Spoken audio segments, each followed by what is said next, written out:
Yo, yo, yo, what's going on?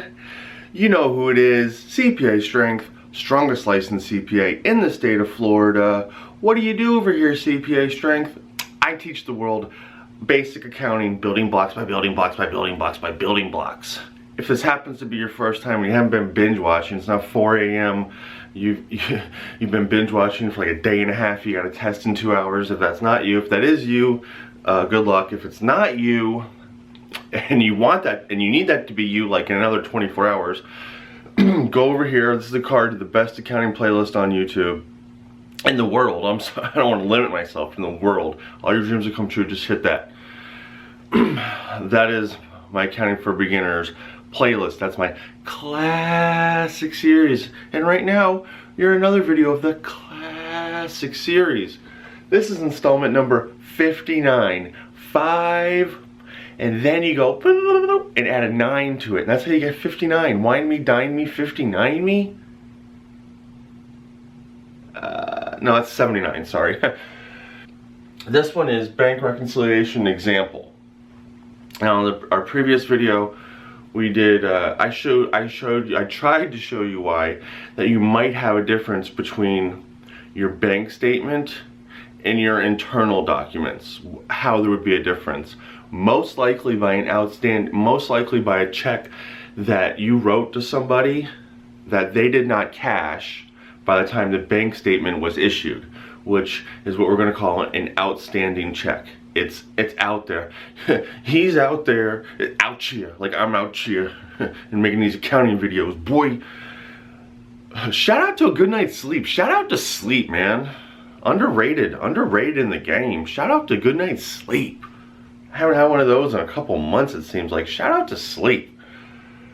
So that's an outstanding check is a check that's out there. But I think in the professionals, I think they call that an outstanding check. Go figure. Just like most things in accounting, where if you write the whole word out, that's why I don't like to abbreviate. If you write the whole word out, don't abbreviate when you're a beginner.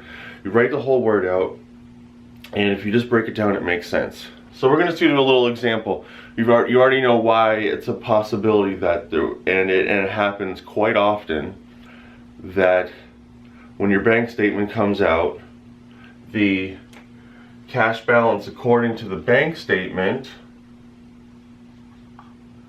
is different than the cash according to your company. Whatever you're using on your internal documents. I kind of got this example a little bit off my book, and I like how they say, the book says, cash according to company. Not, what this is like. You don't want to get bogged down with, is it a ledger, is it a journal, is it the books? It's just according to company. I like that because that's the point we're trying to illustrate, is that there's a difference because of maybe an outstanding check or deposit in transit. You get your bank statement, all right, and the ending cash balance says $10,000. All right, well, that's fine. That's how much the bank has. And then you look in your documents, your internal company documents, and it says, we're just gonna say, I always like to use 1231.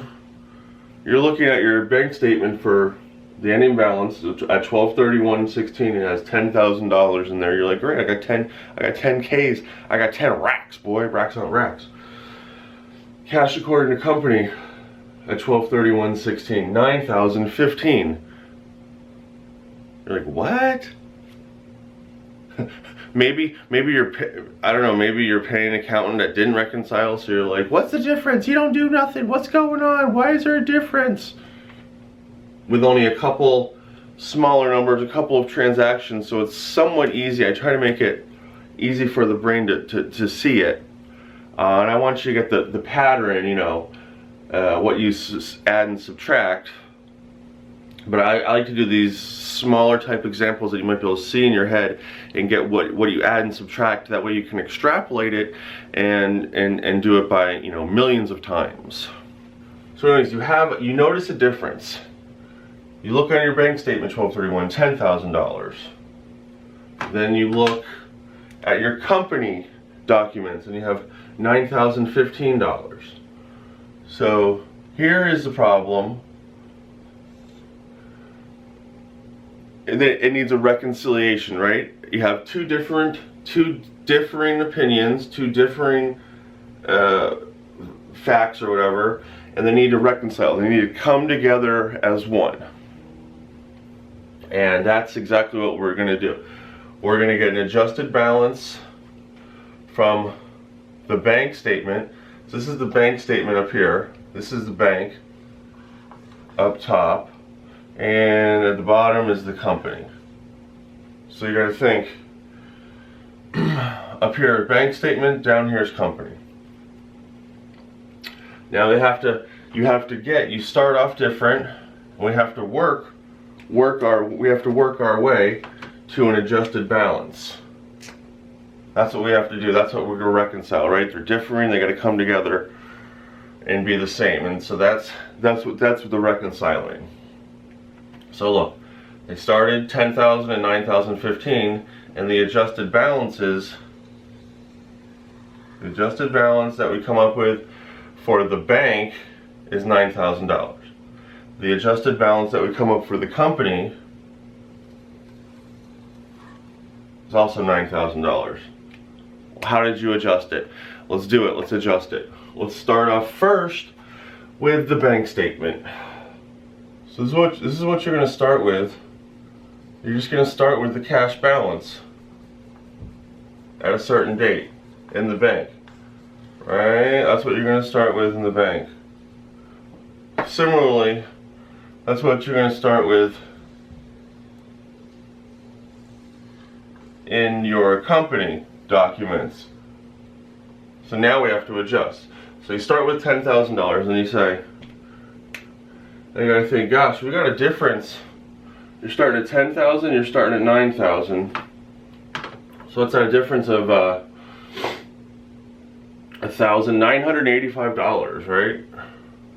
Or what's the difference here? What could be the difference? What could be the difference? You gotta think.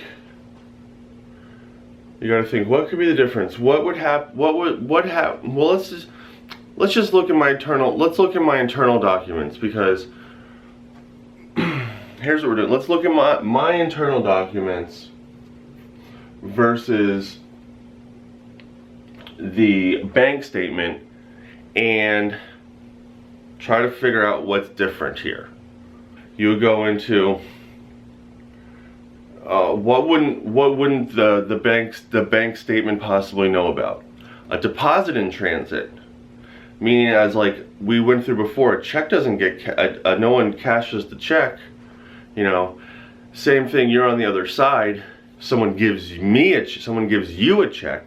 So you have chippers that you're going to put in your bank account, but you put it in your bank account, but it doesn't get cleared by the time the bank statement comes out. So you have a deposit in transit. So what would that do? When it does clear, what would it do? What would a deposit in transit do to your bank statement? It would increase it. So that's why cash balance, according to bank, we're going to increase deposits in transit. You happen to have $2,000 deposits in transit.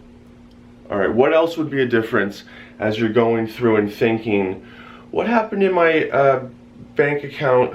What happened in my business this month that my bank account might not know about? Deposits in transit, yes.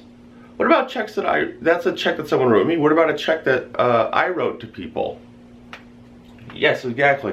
That's an outstanding check. That's probably the most common, I'd say. What's that going to do once the bank statement, my bank account statement, catches up with the checks? When they finally do cash the outstanding checks, it's going to lessen, it's going to reduce the money in my bank account. So we're going to subtract outstanding checks, and there happens to be $3,000 of outstanding checks. Started with $10,000 according to bank. You add deposits in transit, $2,000. Subtract $3,000 outstanding checks, you get $9,000. That's your adjusted balance. Now the main thing is the adjusted bank balance has to equal the company adjusted balance. Now, it doesn't, because the adjusted balance for the bank's $9,000, your cash according to company is $9,015. You're $15 off. So now you kind of got to switch the hat somewhat, because before, when you were adjusting the bank statement balance, you had to think, what happened in my company documents that the bank statement doesn't know about yet? So let's reverse it. Now we're adjusting the company bank statements.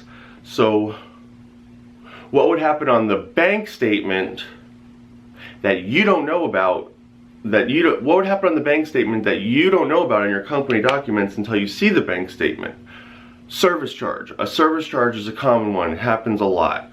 Think about it, because you don't know, you were hoping you met the parameters and didn't get a service charge, but they always come up with something different. So you always get hit for a service charge for, say, $15. So you didn't know that until now you're reconciling, you're making them come together. So you're looking at your bank statement, and you're saying, what didn't I know in my company documents? Oh, the $15 service fee, that's already included in this amount because, well, they did it, they know about it. It's not included in this amount because, well, you didn't know about it. You were hoping you didn't get it, but you did. When you're adjusting your company bank rec, you subtract the service fee. Service fee happened to be $15. So now your adjusted balance is $9,000. The big thing is the adjusted balance for your company has to equal the adjusted balance for your bank. And there is a bank rec example. I hope this was good. Now you're going to get a whole bunch of different stuff. Essentially, if you're studying for an exam, you want to start with at a certain date, you want to start with what's the cash balance in your bank, on your bank statement? What's the cash balance in your company? Start with that. If they're the same, great. I mean, move on. If they're different, why are they different? Then you're going to go back to the bank statement. You're going to add deposits in transit. You're going to subtract outstanding checks. Then you're going to go to your company and you're going to subtract service fees. Now there that was just in my example.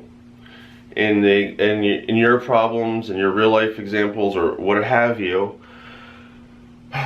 you're going to have, if you have a difference between your bank statement cash balance and your cash balance according to company, if they differ, you're going to add and subtract. You're going to add and subtract different things to your bank statement and get an adjusted balance, as well as you might or might not add or subtract things to your company balance and get the adjusted balance for the company. Almost out of time. Thank you very much. Less think, more do. That's my motivation just for me, because I always just overthink things. So I need to just go. Peace.